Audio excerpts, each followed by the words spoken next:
اعوذ باللہ من الشیطان الرجیم، بسم اللہ الرحمن الرحیم۔ ناظرین السلام علیکم ورحمۃ اللہ وبرکاتہ۔ استقبال کرتے ہیں آج کے پوڈ کاسٹ میں کہ جس کا عنوان ہے غدیر سے ظہور تک۔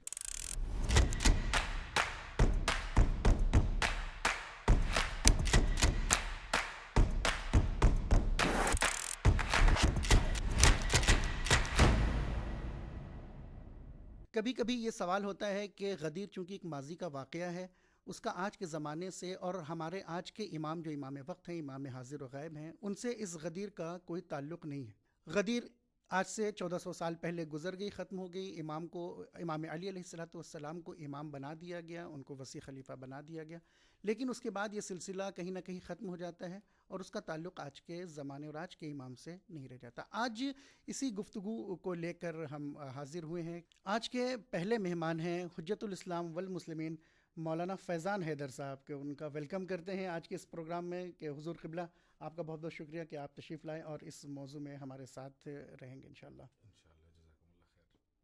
اور ہمارے دوسرے مہمان ہیں حجت الاسلام والمسلمین مولانا سید ساجد رضوی صاحب، کہ ہم ان کا بھی استقبال کرتے ہیں کہ ہمارے ساتھ آج کے پوڈ کاسٹ میں یہ دونوں علماء کرام رہیں گے اور اس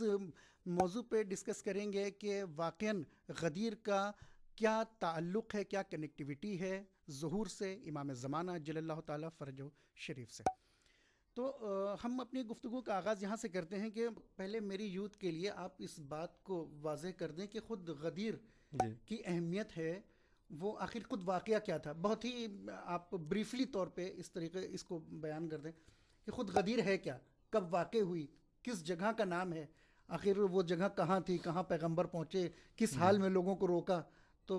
یہ بہت عمدہ رہے گا۔ نہیں، واقعی نہیں، بہت ضروری ہے کہ خود اس داستان کو، اس واقعے کو بھی اجمالی طور پر ہمارے جوانوں کے لیے بیان کیا جائے کہ پیغمبر اکرم حجۃ الوداع، آپ کی زندگی کا جو آخری اور یعنی پہلا حج بھی کہا جا سکتا ہے اسے، پیغمبر اپنے تمام صحابیوں کو اکٹھا کر کے جہاں جہاں جتنے افراد ممکن تھے ان سب کو اپنے ہمراہ لے کر مدینہ منورہ سے حج بیت اللہ کے لیے مکہ مکرمہ کا قصد کیا پیغمبر اکرم نے،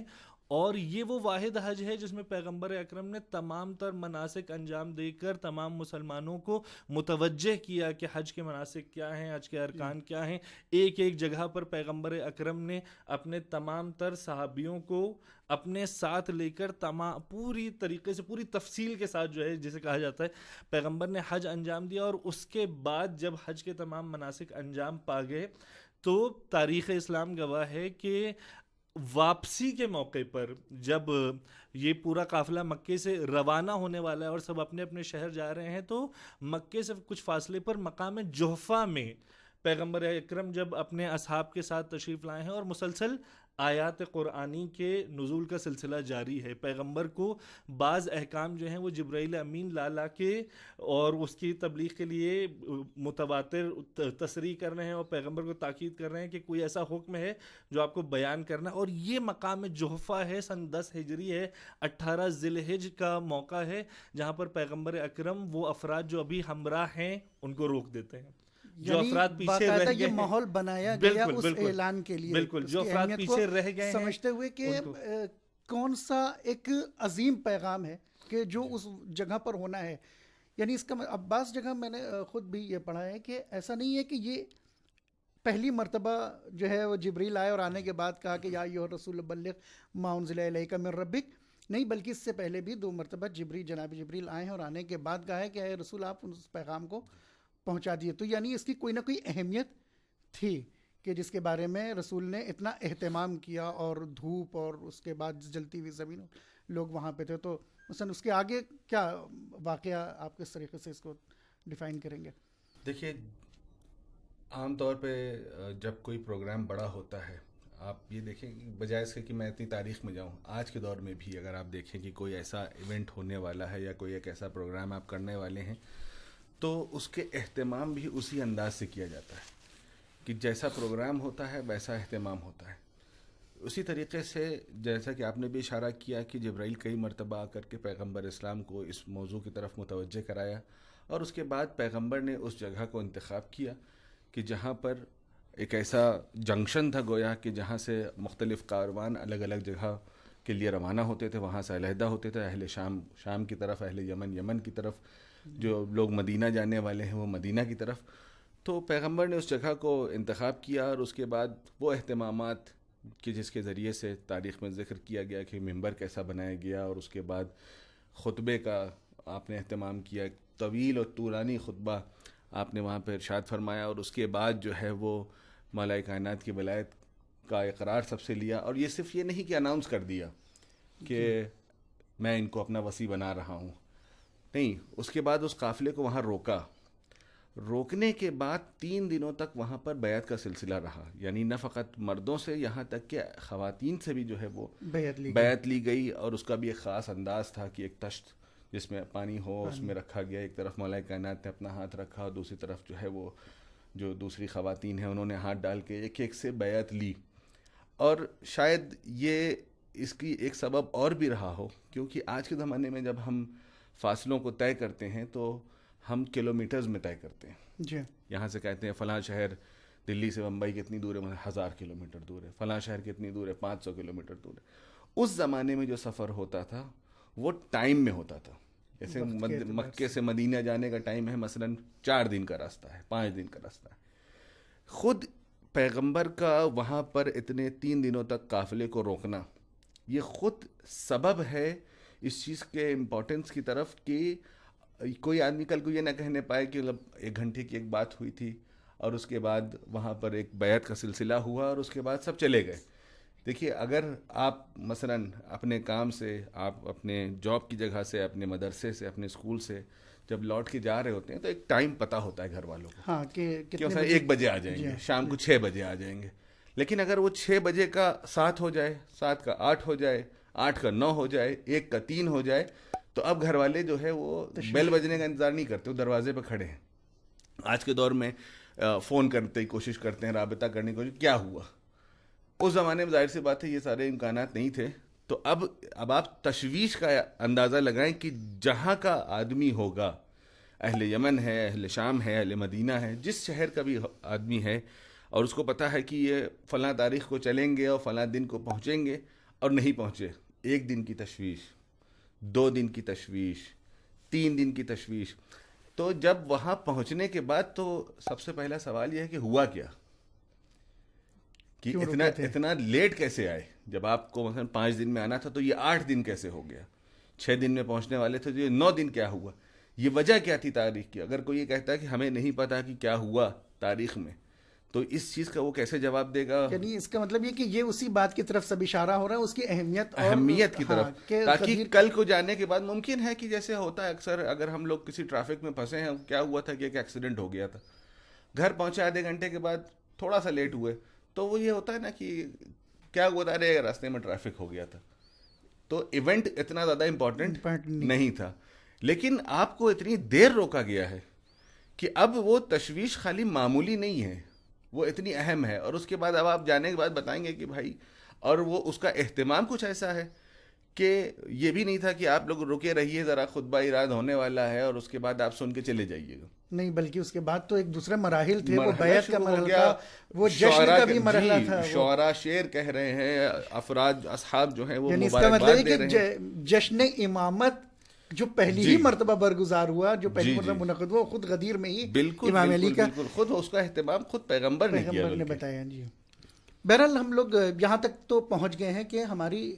جو اصل اہمیت تھی غدیر کی، وہ پیغمبر نے خود اپنے عمل سے اور اپنے قول سے، خود غدیر کے خطبے سے بتا دیا تھا کہ کتنی اہمیت ہے. اس کے بعد ایک صحابی سے اور جو بھی افراد وہاں موجود تھے ان سے بیعت لے کر بھی اس کی اہمیت اور کو بتا دیا کہ کیا اہمیت ہے اس کی. تو بہرحال ہم پھر پلٹتے ہیں اپنے اصلی سوال کی طرف کہ ایسا نہ ہو کہ آج کا یوتھ وہ یہ سمجھ رہا ہو کہ وہ جو ایک زمانہ تھا، وہ بیعت لے لی گئی تھی، اس کے بعد یہ چیز ختم ہو گئی ہے، اب اس کی ضرورت محسوس نہیں ہوتی ہے، کیونکہ ہمارے پاس ہمارے امام موجود ہیں کہ جو ہماری تمام حاجات کو سن رہے ہیں. ہم ان کے سامنے ان سے ہم کنیکٹ ہیں، اور غیبت کے زمانے میں البتہ ہیں، لیکن ہمارے پاس ہمارا امام موجود ہے. کہیں ان کے ذہن میں یہ سوال تو نہیں کہ غدیر کا امام کوئی اور ہے، اور اس کے بعد جو ہے ہمارے جو امام جن کی پیروی ہم کر رہے ہیں، جو امام زمان ہیں، وہ اور ہیں. کیا کچھ ان دونوں میں کنیکٹیویٹی ہے؟ یعنی کچھ روشنی آپ کس طرح سے ڈالیں گے؟ واقعاً ایک انتہائی ضروری اور آج کے دور کے تمام تر جوانوں کے لیے امپورٹنٹ ٹاپک ہے. ان کے بہت سارے مسائل واقعاً اس ٹاپک کے حل ہونے سے حل ہو سکتے ہیں. یعنی اگر ہم غدیر کو صرف ایک داستان کے طور پہ دیکھیں کہ ایک ماضی کا واقعہ تھا, ایک تاریخی داستان تھی, پیغمبر اکرم نے اپنے بعد ایک فرد کو جانشین بنایا تھا اور وہ واقعہ گزر گیا, اور سال میں انشاءاللہ ایک بار 18 ذی الحجہ کو جب دوبارہ وہ تاریخ آئے گی تو ہم اس واقعے کو یاد کر لیں گے, عید منا لیں گے, مٹھائیاں کھا لیں گے اور محفلیں ہو جائیں گی, اور اس سے زیادہ کوئی غدیر کی ضرورت یا اس کی اہمیت ہماری زندگی میں نہیں ہے. اگر کوئی ایسا تصور کرتا ہے تو میری نظر میں شاید وہ خود غدیر کے واقعے کو اور اس میں جو کچھ پیغمبر اکرم نے امت کے حوالے کرنا چاہا ہے اسے سمجھا ہی نہیں. یعنی ایسنشلی اس واقعے کی اہمیت اور ضرورت کو وہ شخص اور وہ جوان نہیں سمجھ سکا ہے. اگر ہم غدیر کے پورے واقعے کو اس کی انٹائرٹی میں کمپریہنسونیس کے ساتھ پڑھیں, اس کا مطالعہ کریں, تو ہمیں یہ سمجھ میں آئے گا کہ یہ ایک ایسا واقعہ ہے, عالم اسلام کا ایک ایسا بے نظیر واقعہ ہے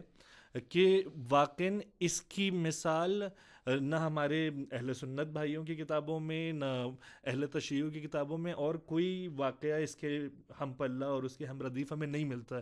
ایسا واقعہ جو تواتر کے ساتھ ہماری کتابوں میں بھی اور ان کی کتابوں میں ملتا ہے, اور اس کی صحت کا, اس کے واقعے کے صحیح ہونے کا اور واقعے کے پورے مستدل اور اوتھینٹک ہونے کا اعتراف ہمارے علماء تو کرتے ہی کرتے ہیں, ان کے علماء بھی, جمہور علماء اہل سنت اس کی صحت کا اور اس کے تواتر کا اعتراف کرتے ہیں. لیکن ایک افسوس کا مقام صرف یہاں پہ یہ ہے کہ ایک ایسا واقعہ جو ان کی کتابوں میں, ان کے متون میں مسلسل پایا جاتا ہے, اور ان کے علماء نے اس واقعے کو کتابوں میں گنجائش دی ہے لیکن اپنی زندگی میں گنجائش نہیں دی. دیکھیں یہ جو غدیر کا جو واقعہ ہے وہ در واقع سلسلہ امامت کی بنیاد ہے. جی کہ جیسے جیسے ائمہ کا دور آتا جائے گا ویسے ہر دور میں یہ ریلیونٹ مسئلہ ہے. ایسا نہیں ہے کہ یہ 3 دن کا ایک مسئلہ تھا اور لوگوں نے بیعت کی اور اپنے اپنے گھر چلے گئے. یہ غدیر کا اس یوم غدیر سے لے کر کے آج ہم اور آپ کے دن میں بھی یہ ریلیونٹ ہے, اور ظہور امام زمان تک, اور شاید اس کے بعد بھی یہ ایک ایسا مسئلہ ہو جو ریلیونٹ رہے. جی کیونکہ یہ پورا نظام بدل رہا ہے. نظام جو ہے وہ نبوت سے امامت کی طرف آ رہا ہے, اور وہ ایک ایسی کڑی ہے, وہ ایک ایسا نقطہ ہے جہاں سے یہ نقطہ عطف جسے کہا جائے, جہاں سے یہ پلٹ رہی ہے تمام چیزیں, اور آج ہماری زندگی میں یہ ایک اہم موضوع بن کر کے ہمارے روبرو ہے. اور صرف ہم کو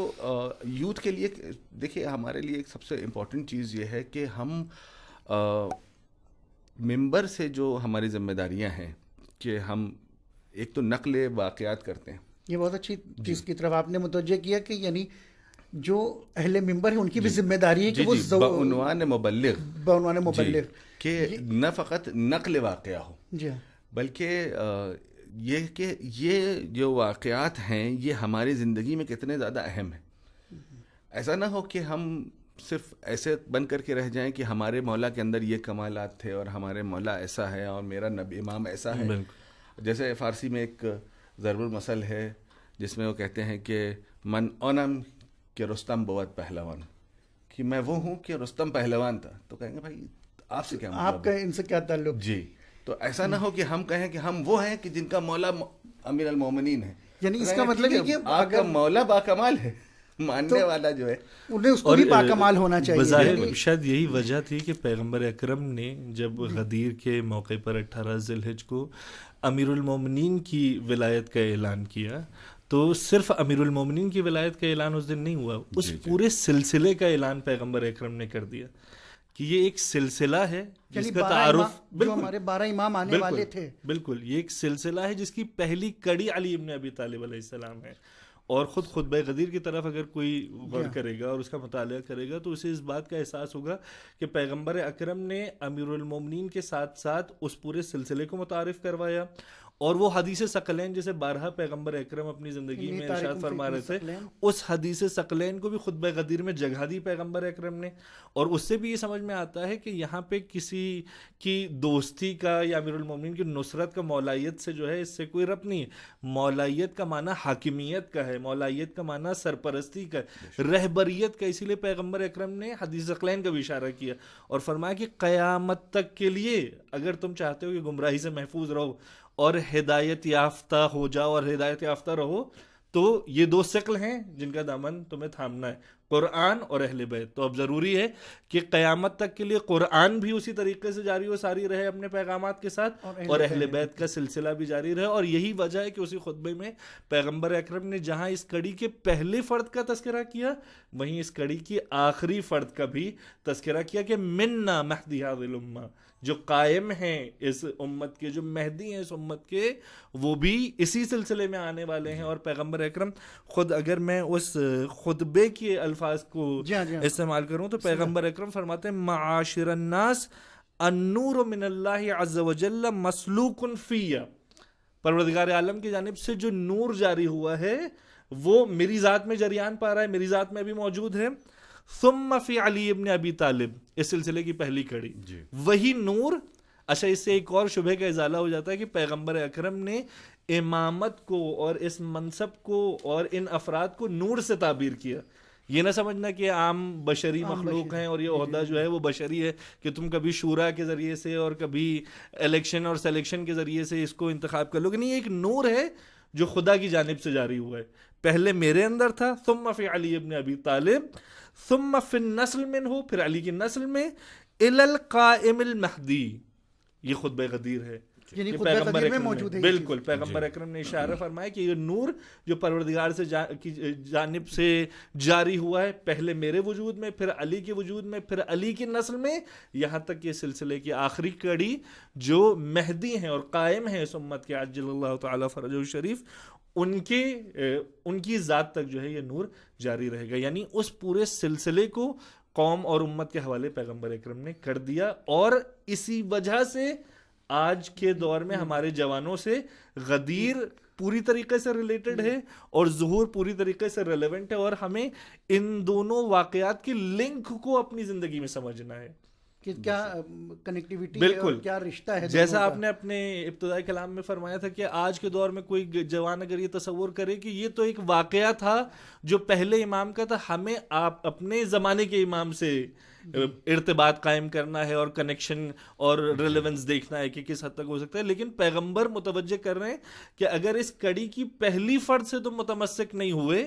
تو وہ پورا سلسلہ تمہارے ہاتھ سے نکل جائے گا. اور یہ مجھے بھی یاد آیا, میں نے بھی کہیں اسی خطبے میں پڑھا تھا کہ جہاں رسول اکرم نے ارشاد فرمایا خود اس خطبے کے درمیان ہی, یعنی تذکرہ کیا واقعاً کہ خود امام علی کا, ان کی امامت کا, اور ان کے بعد جو ان کی نسل سے جو ائمہ آنے والے ہیں ان سب کی طرف اشارہ کرتے ہوئے فرمایا کہ پروردگار نے تمہارے دین کو علی کی امامت پر جو ہے وہ تکمیل کیا. اور اس کے بعد جو ارشاد فرمایا جملہ, اس میں تمام ائمہ کا ذکر ہوا. علی کی امامت پر دین تمام ہو گیا, اور اس کے بعد جو علی کی اولاد آئیں گی قیامت تک, اگر کسی نے ان کی پیروی نہ کی تو گویا انہوں نے جتنے بھی اعمال اب تک انجام دیے تھے وہ سب کے سب برباد ہو جائیں گے. اور اس کا مطلب بہت دلچسپ بات ہے کہ اس سلسلے کی رعایت اور اس سلسلے کا تعارف ہمیں ہر معصوم کی زندگی میں ملتا ہے. وہ جو کنیکٹیوٹی اور جو کنیکشن کی بات ابھی ہم کر رہے ہیں نا کہ ظہور اور غدیر اور ظہور کا کنیکشن ہمیں ملتا ہے کہ ہر معصوم نے اپنی زندگی میں دو ایسے واقعات ہیں یا دو ایسے اہم اسلامی انسیڈنٹس ہیں جن کی طرف اشارہ ضرور کیا ہے, اور ہماری کتابوں میں وہ اشارے موجود ہیں. ایک ماضی کی طرف یعنی غدیر کی طرف, کہ ہمارا سلسلہ کہاں سے شروع ہوتا ہے, غدیر سے شروع ہوتا ہے. یہ یاد رکھنا, ہمارا سلسلہ کوئی دنیاوی سلسلہ نہیں ہے, یہ ایک الہی اور نورانی سلسلہ ہے. اور ایک مستقبل کی طرف, ہر امام سے ظہور کی بھی واقعات اور ظہور کے بھی جو رونما ہونے والے حادثات ہیں, اور خود امام زمانہ کے بارے میں جو باتیں ہیں وہ منقول ہیں, اور غدیر کی بھی باتیں منقول ہیں. یعنی ہر امام اپنے زمانے میں اپنے چاہنے والوں کے سامنے اس لنک اور رابطے کو محکم کر رہا ہے اور ظاہر کر رہا ہے کہ اگر تم چاہتے ہو کہ حقیقی شیعہ بنو تو ممکن ہی نہیں کہ کوئی حقیقی شیعہ غدیر اور ظہور کے رابطے کے بغیر, اس کو لنک آپس میں لنک کو جوڑے بغیر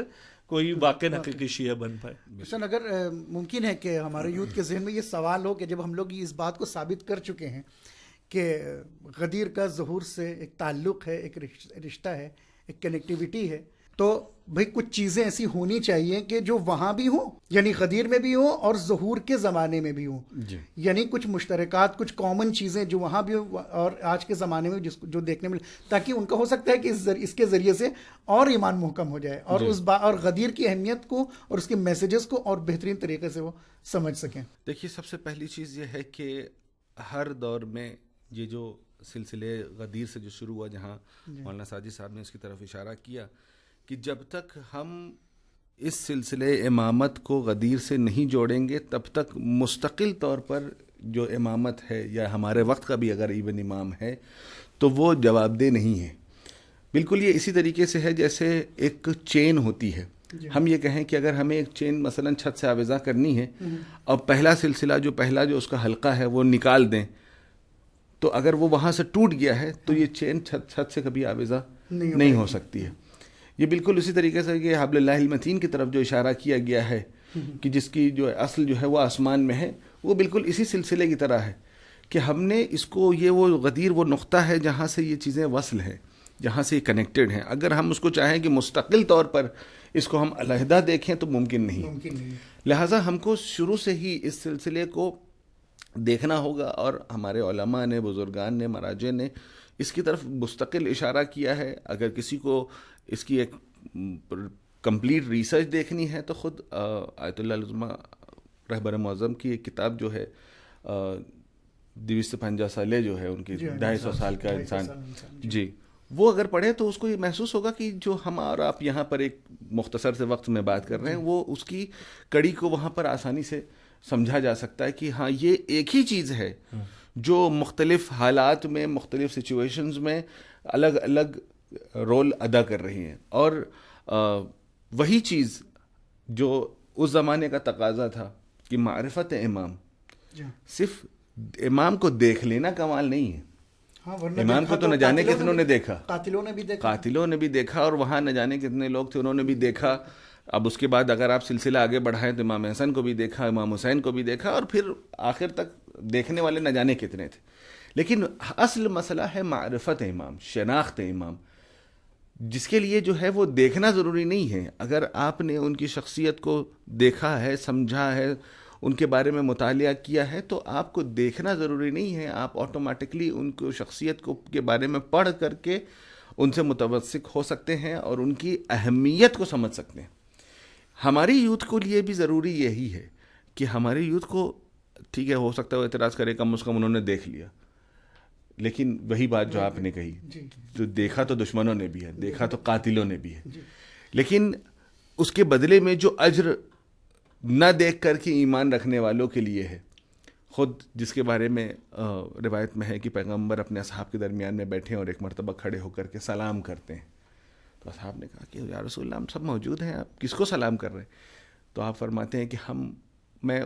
ان افراد کو سلام کر رہا ہوں جو آخر زمان میں ہوں گے، جنہوں نے نہ مجھے دیکھا ہوگا، نہ تمہیں دیکھا ہوگا، نہ ہمارے بعد کے ائمہ کو دیکھا ہوگا، لیکن اس کے باوجود بھی وہ اس آپ سے زیادہ ان کے اوپر ایمان رکھتے ہیں. بالکل روایات میں ہے کہ ان کی غیبت اور حضور میں اور ظہور میں کوئی فرق نہیں ہوگا ان کے لیے. جی جی. اس حد تک معرفت کے مرحلے میں وہ بلند و بالا ہو چکے ہوں گے کہ اہل بیت کو جس طریقے سے انہوں نے غدیر میں دیکھا، امیر المومنین کو جس طریقے سے غدیر میں دیکھا کہ لیڈر کیا ہوتا ہے، لیڈر میں کیا صفات پائی جانی چاہیے، اس میں عدالت پائی جانی چاہیے، اس میں علم پایا جانا چاہیے، منصوص من اللہ کی جانب سے منتخب ہو. اگر یہ ہے لیڈر، اس کی معرفت اگر ہم نے اس انداز سے حاصل کی ہے تو ہمارا جو آخری لیڈر ہوگا، یہ جو ہمارے زمانے کا لیڈر ہوگا، اس میں بھی تمام تر ایسی ہی خوبیاں پائی جائیں گی جو آپ نے کنیکشن کے بارے میں دونوں کے درمیان کوئی کامن چیزیں، بالکل یہی ساری چیزیں. اور جب انسان کے سامنے آج کے دور کے لیڈرز رہیں گے، ہمارے یوتھ کے سامنے آج کے دور کے لیڈرز رہیں گے، اور وہ غدیر کا لیڈر رہے گا، جس کو پیغمبر اکرم نے متعارف کروایا اور اس کے اوصاف رہیں گے, تو کسی کے ذہن میں کوئی شک و شبہ نہیں رہے گا کہ یہ جو لیڈرز ہیں, یا یہ مثلاً جو کوئی خلیفہ بن بیٹھتا ہے اور کوئی اپنے جو ہے وہ امامت کا دعویٰ کر رہا ہے اور کوئی اپنے مہدی ہونے کا دعویٰ کر رہا ہے, ہمارے جوانوں کو اور خاص طور پہ جو غدیر سے واقف ہیں, جو غدیر سے آشنا ہے, ان کے ذہن میں کسی قسم کا شک و شبہ نہیں ہوگا کہ نہیں یہ وہ امام نہیں ہو سکتا ہے جس کی طرف پیغمبر نے اشارہ کیا. کیوں؟ کیونکہ اس میں وہ غدیری عنصر نہیں پائے جاتے, یعنی وہ تمام چیزیں جو الہی بالکل پروردگار نے جو اوصاف جو ایک امام میں ہونے چاہیے, وہ لیڈر اور اس قسم کا لیڈر جسے رسول نے غدیر میں متعارف کروایا تھا, وہ ابھی ہمارے سامنے نہیں ہے. تو ہمارا جوان انہی اوصاف کو تلاش کرے گا, اور یقیناً جب امام زمانہ کا ظہور ہوگا تو وہ تمام تر اوصاف ہمارے جوان کو امام میں نظر آئیں گے. یہ تو آپ نے یعنی ان چیزوں کی طرف اشارہ کیا کہ جو خود پرٹیکولر ان یعنی شخصیات کے اندر موجود تھی, یعنی امام علی علیہ السلام یا امام زمانہ جل اللہ تعالیٰ فرجہ شریف. تو کیا کچھ ایسی بھی یعنی کامن چیزیں جو خود حکومتی اعتبار سے, یعنی جو حکومت قائم کی تھی, چاہے وہ 4 سالہ امام علی علیہ السلام کی حکومت رہی ہو, یا اس کے ساتھ اور جو امام زمانہ جل اللہ تعالیٰ فرج و شریف کی حکومت ہوگی انشاءاللہ تعالیٰ, تو ان دونوں حکومتوں کے درمیان بھی کوئی کنیکٹیوٹی یا کوئی کامن چیزیں ہوں کہ جس سے یہ سمجھ میں آئے کہ ہاں یہ وہی حکومت تھی جو امام علی کی تھی, یہ ظہور کے بعد جو حکومت آنے والی ہے امام زمان کی وہی حکومت ہے. تو اس درمیان میں بھی کوئی چیز ایسی یقیناً اصل محور جو امیر المومنین کی حکومت کا تھا وہ عدل تھا, وہ عدل اور کہنے والے نے تو یہ بھی کہا کہ علی کو ان کے عدل نے قتل کیا, یا عدل ان کا عدل کی وجہ سے ان کا عدل ان کی شہادت کا باعث بنا. تو یقیناً امام زمانہ کی حکومت کا بھی اصل محور جو ہوگا وہ عدل ہوگا. یملأ الارض عدلا وقسطا کما ملئت ظلما وجورا. تو ان دونوں حکومتوں کا اگر ہم موازنہ کریں تو اصل یہی ہے کہ دونوں حکومتوں کا محور عدل پہ ہوگا اور احقاق حق پہ ہوگا, یعنی جس کا جو حق ہوگا وہ اس کو دیا جائے گا. یعنی امیر المومنین بھی فرماتے ہیں اپنی حکومت کے دور میں کہ علی نے حکومت کو اسی لیے لیا ہے, جبکہ امیر المومنین کی اگر آپ تاریخ دیں خلافت کی تو بظاہر امیر المومنین اس وقت اس حکومت کو یا اس خلافت کو جس طریقے سے امیر المومنین کے پاس آئی تھی وہ لینا نہیں چاہ رہے تھے. غری غیری کسی اور کو دھوکہ دینا ہے دنیا میں, خلافت کے مہار کو اگر صاحب حق کو جو حق ڈیزرو کرتا ہے اس کا حق ادا کرنا مقصود نہ ہوتا تو میں خلافت کی مہار اس کے اوپر ڈال کے اسے چھوڑ دیتا. یہی طریقہ کار امام زمانہ کی حکومت میں بھی نظر آئے گا کہ جو افراد مستحق ہوں گے امام زمانہ, کوئی ایک ایسا فرد امام زمانہ کی دولت کریمہ میں نہیں ہوگا جو یہ کہے گا کہ مجھے میرا حق نہیں ملا. شاید میرے خیال سے جو اس میں ایک خطبہ غدیر میں بھی ایک جملہ ہے, میں نے اس کو کوٹ کیا تھا, کہ جہاں رسول نے یہ فرمایا کہ جب ہمارا قائم آئے گا, یعنی میرے علی کی جو آخری اولاد ہوگی, ان کی صفات میں سے انہوں نے ایک صفت بیان کی کہ الا انہ یسم کل ذی فضل بفضلہ, ہر صاحب فضیلت کو اس کی فضل کے اعتبار سے اس کے حق جو بھی اس کا حق بنے گا. یعنی اب جب ان کی حکومت ہوگی تو ایسا نہیں ہوگا کوئی مظلوم ہو جائے, کسی نے اچھا کام کیا ہے تو اس کے اچھے کام کو, کیونکہ ہوتا یہ ہے کہ جس نے نیک کام کیا اس کو ہاں کوئی اور جو ہے اس کا بینیفٹ لے جاتا ہے. پھر آگے فرمائے وَكُلُّ ذِي جَهْلٍ بِجَهْلٍ. یہاں اسی حکومت کی بات کہ جس کے لیے خود ظاہراً دعائے افتتاح میں جہاں ارشاد فرمایا کہ اللہم انا نرغب الیک فی دولت کریمہ, یعنی ہم اس حکومت کی آرزو کرتے ہیں پروردگار سے کہ جہاں جو ہے اسلام اور اہل اسلام کو عزت ملے اور جو نفاق اور اہل نفاق ہیں ان کا قلع قما کیا جائے. اسی میں آگے ہے کہ اگر ہم اپنے آپ کو خود امام کے لیے اگر آمادہ کر رہے ہیں تو کس طریقے سے آمادہ کریں گے. بالکل, خود نرغب الیکا سے سمجھ میں آ رہا ہے کہ ہمارے تمام تر جوانوں کو, مومنین کو اس بات کی طرف متوجہ کیا جا رہا ہے کہ ہمدم آپ کے اندر وہ رغبت ہونی چاہیے اس دولت کریمہ کی جانب. اور صرف رغبت کافی نہیں ہے, ایک یہ بھی بہت امپورٹنٹ ٹاپک ہے جس پہ گفتگو ہونا چاہیے کہ کیا غدیر صرف عقیدہ ہے, کیا ظہور صرف عقیدہ ہے, یا یہ عقیدے کے ساتھ ساتھ عمل طلب شے ہے کہ ہمیں غدیر میں جو پیغام دیا گیا ہے اس پر بھی عمل کرنا ہے اور ظہور میں جو حکومت قائم ہونے والی اس کے لیے بھی عمل کرنا ہے. یعنی اس کے مطلب یہ ہے کہ خالی عقیدہ رکھ لینا یہاں تک کافی نہیں ہے, بلکہ ہمیں یہ جو حدیث ہے کہ افضل الاعمال انتظار الفرج، یہاں پہ لفظ عمل ہے، یعنی عمل ہے، کرنا ہے، بیٹھے نہیں رہنا، ہاتھ پہ ہاتھ رکھ. افضل العقائد نہیں ہے، افضل الاعمال ہے. عمل کا مطلب یہاں پہ یہی ہے کہ ہمیں کچھ نہ کچھ اپنے ذریعے سے حرکات و سکنات دکھانے ہیں کہ لگے کہ ہم منتظر ہیں. منتظر ہیں. جی جی. صرف پتہ چلا گھر میں بیٹھے ہوئے ہیں، اور وقت اگر ہم مہمان کوئی آنے والا ہوتا ہے تو وہ جب ہم منتظر ہوتے ہیں مہمان کے، تو اپنے گھر میں دیکھتے ہیں کہ چائے تیار ہوئی کہ نہیں ہوئی، کھانا تیار ہے کہ نہیں ہے، بار بار باہر جا کے دیکھ رہے ہوتے ہیں. تو یعنی اگر کوئی آدمی جس کو نہیں پتا ہے کہ ہمارے گھر مہمان آنے والا ہے، تو ہماری بے چینی کو دیکھ کے وہ اندازہ لگا سکتا ہے کہ کسی کے منتظر تھے. اگر ہمارے اندر یہ بے چینی نہیں ہے تو اس کا مطلب یہ ہے کہ ہم انتظار جو ہے وہ صرف ہماری زبانوں تک محدود ہے، ہمارے عمل میں اگر وہ نہیں دکھ رہا ہے. یعنی اگر ہمیں نصرت کرنی ہے تو ہمیں آمادہ ہونا پڑے گا. جیسا کہ زیارت اربعین میں بھی یہ جملہ آیا ہے کہ نصرتی لکم معدہ، کہ ہم آمادہ ہیں. بالکل آمادہ کا مطلب یہ تو نہیں ہوگا نصرت اگر کرنا ہے تو کیسے کرنی، مدد کرنی ہے کسی کی تو یا اسلحے سے کرے گا یا اپنے جان و مال سے کرے گا. تو ہمیں اپنے آپ کو بھی اسی طریقے سے اپنے وقت کے امام کے لیے. اچھی بات کہی، میں اس پہ ایک چیز ذہن میں آ گئی تو میں اشارہ کرنا چاہوں گا. وہ یہ ہے کہ کہیں نہ کہیں ہمارے ذہنوں میں، اور خاص طور پہ ہمارے جوانوں کے ذہنوں میں ممکن ایک چیز آئے، وہ یہ ہے کہ ہمارا جو اختتام ہے وہ ظہور ہے. یعنی ظہور ہونے کے بعد سب کچھ خیریت ہو جائے گی، اس کے بعد ہمیں کچھ کرنے کی ضرورت نہیں، بلکہ جسے کہا جائے کہ وہ ایک نیا آغاز ہے. بالکل. جیسے اکثر اس کی اگر میں بلا تشبیہ ایک مثال پیش کروں تو بعض گھروں میں نے بعض نوجوانوں کو دیکھا ہے کہ جب ان کی شادی ہونے والی ہوتی ہے تو بہت زیادہ وہ ایکسائٹیڈ رہتے ہیں کہ شادی ہونے والی، اس کے لیے نہ جانے کیا کر ڈالے اور گھر میں جو ہے کیا انتظام ہو جائے، کیا ہو جائے. تو گویا ایسا لگتا ہے کہ بس شادی جو ہے بس یہ آخری مرحلہ ہے، اس کے بعد کچھ کرنا نہیں ہے. در حقیقت کام اس کے بعد پڑ جاتا ہے، ذمہ داریاں ڈبل ہو جاتی ہیں. تو ابھی ایسا نہیں کہ اگر ظہور کا ہم انتظار کر رہے ہیں تو ظہور جو ہے وہ ایک جرنی کا اینڈ ہے، نہیں، بلکہ سفر کا آغاز ہے. اور ہمیں آمادہ رہنے کا مطلب یہ نہیں ممکن ہے کہ ہم اس طریقے سے رہیں کہ ہم جیسے ہی امام آئیں گے ہم ان کے لیے فوراً اس وقت جو ہے وہ آمادگی کا اعلان کریں، نہیں، بلکہ اس کے بعد ذمہ داری بڑھے گی. ظاہر سی بات ہے کہ دولت کریمہ کا ہم جہاں پر ذکر کر رہے ہیں، تو اب جب گورننس بنے گی تو ہم کو گورنر کی بھی ضرورت ہے، ہمیں ڈاکٹر کی بھی ضرورت ہے، ہمیں انجینئر کی بھی ضرورت ہے، ہم کو پروفیسرز کی بھی ضرورت ہے، ممکن ہے علماء کی بھی ضرورت ہے. ہر چیز کی جو ایک حکومت میں، ایک گورنمنٹ میں ضرورت ہوتی ہے، تو ہمیں اس چیز کو مد نظر رکھتے ہوئے اپنے آپ کو آمادہ کرنا ہے. اور یہی وجہ ہے کہ اس دعا میں ہمارے جوانوں کو اور تمام مومنین کو اسی بات کی طرف متوجہ کیا گیا کہ وَتَجْعَلُنَا فِيهَا مِنَ الدُّعَاةِ إِلَىٰ طَاعَتِكَ وَالْقَادَةِ إِلَىٰ سَبِيلِكَ، کہ اسی دولت کریمہ میں جو امام زمانہ کی حکومت اسٹیبلش ہوگی، یہ نہیں ہے کہ صرف امام زمانہ اس وقت میدان عمل میں ہوں گے. وَتَجْعَلُنَا فِيهَا، اس دولت کریمہ میں اے پروردگار تو ہمیں قرار دینا داعیان حق کے عنوان سے، اور قادت والقادت الی سبیل، قائد بنانا، ہمیں لیڈر بنانا. یعنی ہم اور آپ جو ہے وہ کہتے تو ہیں اپنی ہر دعا میں اور ہر نماز کے بعد اور ہر مجلس کے بعد کہ ہمیں امام کے اعوان و انصار میں پروردگار شمار فرما. تو اعوان و انصار میں شمار ہونے کا کیا کرائیٹیریا ہوگا؟ یہی ہوگا کہ ہم اپنے اندر داعی الی الحق اور قائد الی الحق کی کوالٹیز کو ایجاد کریں کہ ہم امام زمانہ کے ظہور کے دور میں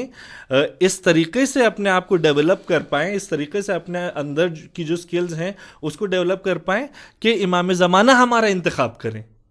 امام زمانہ اپنی حکومت کے مختلف امور کے لیے ہمارا انتخاب کرو. یہیں سے ایک پوائنٹ جوانوں کے لیے بہت امپورٹنٹ ہے کہ اکثر جوان یہ سمجھتے ہیں کہ اگر ہمیں دین کی کوئی خدمت کرنا ہے، اگر ہمیں دین کے کام آنا ہے تو ہمیں مولوی بننا ضروری ہے. جی جی آپ کے پوائنٹ میں بالکل یہ بات اس میں ظاہر تھی کہ کوئی بھی انسان یہ نہ سمجھے کہ مولوی بن کر اور حوضے میں آ کر اور درس اور متون دینیہ پڑھ کے ہی کوئی انسان اعوان و انصار امام زمانہ میں شامل ہو سکتا ہے. نہیں، آپ غدیر کے تمام تر معارف کو اور غدیر سے جو ہمیں امام ملا ہے اور جو تعلیمات ہمیں غدیر سے حاصل ہوئی ہیں اسے اپنی زندگی میں اتاریے، اور اس کے بعد چاہے جس فیلڈ میں آپ کام کر رہے ہوں اس میں ایکسل کریے، ایکسلنٹ بنیے، سب سے ٹاپ لیول پہ پہنچے. اور دیکھیے جب ظہور کا وقت آئے گا امام زمانہ خود اپنی حکومت حکومت کے مختلف شعبوں میں مختلف فیکلٹیز میں آپ کا انتخاب کریں گے, اور آپ کو یہ سوچنے کی ضرورت نہیں ہوگی کہ میں دین کے کیسے کام آؤں گا. آپ خود اپنے آپ کو جو ہے وہ بہتر سے بہتر بنائیے, دین کے کس شعبے میں آپ کہاں کام آ سکتے ہیں امام آپ کا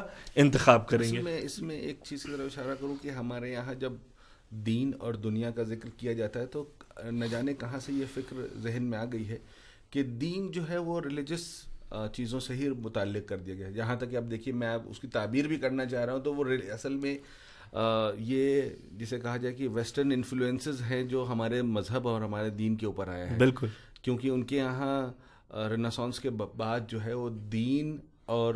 سوشل زندگیوں کو الگ کر دیا گیا ہے, پالیٹکس الگ ہے, جبکہ ہمارے یہاں دین ایک مکمل پیکیج ہے. بالکل, یعنی ایسا نہیں ہے کہ اگر آپ مسجد میں ہیں تو آپ دیندار ہیں اور گھر چلے گئے ہیں تو دین مسجد میں رہ گیا ہے. نہیں, گھر میں بھی آپ دیندار ہیں, آفس میں بھی آپ دیندار ہیں, بچہ اگر اسکول گیا ہے تو وہاں پہ بھی وہ دین کے ساتھ ہی رہے گا. ہر لمحہ آپ کی زندگی کی ہر ایک سانس جو ہے وہ اس کے لیے دین میں ایک پروگرام ہے. یعنی دین ایک مکمل پیکیج کا نام ہے جو آپ کی زندگی کو نظم دیتا ہے, اس کو سسٹم دیتا ہے. تو ہم جب یہ جو لوگ ہیں سوچتے ہیں کہ جو آپ نے بھی اشارہ کیا کہ متدین ہونے کا مطلب یہ ہے کہ ہم کسی مدرسے میں چلے جائیں اور کسی حوزے میں چلے جائیں تو ہی ہم دیندار ہیں. نہیں, ایسا نہیں ہے, بلکہ ہم جسے کہتے ہیں کہ یوزفل ہوں. بالکل, ہم ایسا کام کریں جو کسی کام کا ہو. بالکل, کچھ بھی. آپ ممکن ہے کہ آپ گاڑی کے میکینک ہوں, بالکل, آپ ایک الیکٹریشین ہو, خدا نخواستہ مثلا امام کے گھر کا بلب خراب ہو گیا ہے, تو کس کو پکڑ کے لائیں گے, رمیش کو, راکیش کو, کہ نہیں کہ ہمارے یہاں محمد بھائی پائے جاتے ہیں. بالکل صحیح. ان سے کہیں گے کہ حضور جائیے کہ امام کے گھر کا بلب خراب ہو گیا ہے. یا کوئی پلمبر ہے کسی مومن کے گھر کا, یا آپ کے اندر وہ ہنر پایا جاتا ہے, تو ہو سکتا ہے کہ اگر امام کے یہاں ضرورت پڑے گی تو آپ ان کی خدمت کر رہے ہیں. بالکل, تو کوئی بھی کام چھوٹا بڑا نہیں ہے. اور یعنی اس کا مطلب یہ ہوا کہ جو یوتھ ہے ہماری, اس کو اب یہ سوچنے کی ضرورت نہیں کم سے کم ہماری اس ڈسکشن سے کہ یہ کوئی ایک خالی دینی ایک کام ہے کہ جس کا ہم سے کوئی ریلیشن نہیں ہے, بلکہ سب کو اپنے اعتبار سے, اپنی فکر, اپنے دماغ, اپنے عقل اور اپنی صلاحیت کے اعتبار سے, چاہے جس بھی فیلڈ میں ہو وہ اس کے اعتبار سے اپنے آپ کو مستعد کرے, آمادہ کرے کہ ہم کس طریقے سے امام کی نصرت کر سکتے ہیں, اور اس ظہور کے زمانے کو ہم کس طریقے سے یعنی اپنی قربانیوں کے ساتھ, اپنی محنت کے ساتھ. یہ پوائنٹ بھی یہاں پہ بہت امپورٹنٹ ہے کہ بعض ہمارے نوجوان جو بہت زیادہ بظاہر سوڈو انٹلیکچوئل ہیں یا براڈ مائنڈیڈ ہیں, وہ یہ کہتے ہیں کہ کیا ضرورت ہے پرانی بحثوں میں پڑھنے کی, اور غدیر کے بارے میں بار بار آپ گفتگو کریں, ثقیفہ کا ٹاپک اٹھائیں, شورا کا ٹاپک اٹھائیں. ٹھیک ہے, جو ہوا سو ہوا, اب ہم آگے بڑھتے ہیں اور ہمیں اب دیکھنا ہے کہ ہم کیسے دنیا میں جو ہے وہ ایز اے کمیونٹی ترقی کر سکتے ہیں, آگے بڑھ سکتے ہیں. لیکن یہ ایک بہت بڑا مغالطہ اور فیلسی ہے. جو غدیر کا انتخاب ہے وہ صرف ایک فرد کا انتخاب نہیں ہے, ایک پوری آئیڈیالوجی کا انتخاب ہے. بالکل. اور اگر آپ نے غدیر سے اس آئیڈیالوجی کو نہیں لیا تو خود ظہور میں بعض روایات امام زمانہ کے حوالے سے ملتی ہیں کہ وَيَأْتِي بِدِينٍ جَدِيدٍ وَكِتَابٍ جَدِيدٍ, کہ نیا دین لے کے آئیں گے, نئی کتاب لے کے آئیں گے. یہ نیا دین کوئی نیا دین نہیں ہوگا, یہ وہی غدیر والا دین ہوگا. یہ نئی کتاب کوئی نئی کتاب نہیں ہوگی, یہ وہی کتاب ہوگی جو پیغمبر اکرم لے کے آئے ہیں, وہی قرآن ہوگا, اور وہی وہ کتاب اسی تفسیر کے ساتھ ہوگی جو ائمہ اہل بیت کی تفسیر ہے اس کتاب کی. لیکن اتنا زیادہ متزلزل ہو چکا ہوگا دین اس ظہور اس غیبت کے دور میں, اور دیگر یعنی اموی اور عباسی حکومتیں اور آخر پتہ نہیں کون کون سی ابھی حکومتیں آنے والی ہیں, کہ جب لوگ اپنے عقائد میں اتنے زیادہ منحرف ہو جائیں گے اور امام زمانہ وہ غدیری دین لے کے آئیں گے کہ جو اصلی دین ہوگا, اور اس کتاب کو دوبارہ اس کی حقیقی تفسیر اور حقیقی تنزیل کے ساتھ, حقیقی تعویل کے ساتھ متعارف کروائیں گے, تو ایک فرد جو دیکھنے والا ہے وہ سوچے گا یہ تو کوئی نیا دین لے آئے ہیں, یہ کوئی نئی کتاب لے آئے ہیں. اسی لیے ہمارے جوان کے لیے انتہائی ضروری ہے کہ ظہور کے دور میں, اور روایات میں اس بات کی بے پناہ تاکید بھی ہے کہ اپنے ایمان کو مستحکم رکھیں. وہ غدیر سے جو ہمیں ایمان ملا ہے, وہ غدیر سے جو ہمارا واسطہ ہے, اسے بالکل متزلزل نہ ہونے دیں. کہ ہمیں یہ معلوم ہونا چاہیے کہ ہمارے لیے سورس آف نالج کیا ہے. ہمارے لیے سورس آف نالج اہل بیت ہیں. جو ناب راستہ، جو پاک اور پاکیزہ شریعت کا راستہ ہے وہ اہل بیت ہے. اگر اسی کو انتخاب کریں گے تبھی غدیر کے حقیقی اور ظہور کے حقیقی راستے تک ہم پہنچ پائیں گے. اس سے یعنی یہ بات معلوم ہوتی ہے کہ جیسا کہ برادر عزیز ساجد بھائی نے یہ بات بتائی کہ یہ جو ظہور کو جس کو ہم الگ دیکھتے ہیں اور غدیر کو الگ دیکھتے ہیں، اس سے معلوم ہوتا ہے کہ خود ظہور اور غدیر دونوں ایک ہی آئیڈیالوجی کا حصہ ہے. اگر ہمیں اس چیز کو دیکھنا ہے، جیسا کہ میں نے بھی عرض کیا کہ یہ پورا ایک مکمل پیکیج ہے. آپ اس میں سے چیری پکنگ نہیں کر سکتے کہ آپ کو یہ چیز چاہیے اور یہ چیز آپ چھوڑ رہے ہیں، بلکہ جو چیز غدیر ہے وہی ظہور ہے. اور جب ہم اپنی زندگی میں ان چیزوں کو اپلائی کرنا چاہیں گے، ان چیزوں کو استعمال کرنا چاہیں گے، تو دونوں چیز کو ہمیں مد نظر رکھ کر ہی جو ہے ایک مکمل زندگی ہم گزار سکتے ہیں. انشاءاللہ ہمارے اس ڈسکشن سے آپ کے ذہن میں جو بھی سوالات ابھی تک پیدا ہو رہے تھے کہ غدیر الگ ہے اور ظہور الگ ہے اور دونوں کو ایک دوسرے سے کوئی تعلق نہیں ہے، لیکن اس کے باوجود جیسا کہ ہمارے مہمانوں نے اس بات کی طرف توجہ دلائی کہ یہ پورا ایک پیکیج ہے، چاہے آپ غدیر کو دیکھیں چاہے ظہور کو دیکھیں، یہ وہی سلسلہ ہے جو پیغمبر اکرم حضرت محمد مصطفیٰ صلی اللہ علیہ وآلہ وسلم نے امت مسلمہ کو دیا تھا. اب یہ ہماری ذمہ داری ہے کہ ہم کس طریقے سے اپنے کردار کو اس غدیر کے لیے یا ظہور کے لیے آمادہ کر سکتے ہیں اور اپنی امام کی نصرت کر سکتے ہیں. بہت اچھا موضوع تھا. انشاءاللہ دوسرے موضوعات پر ہم ایسے ہی آپ کے سامنے پوڈ کاسٹ لے کر حاضر ہوتے رہیں گے. تب تک اپنا خیال رکھیں. خدا حافظ. فی امان اللہ.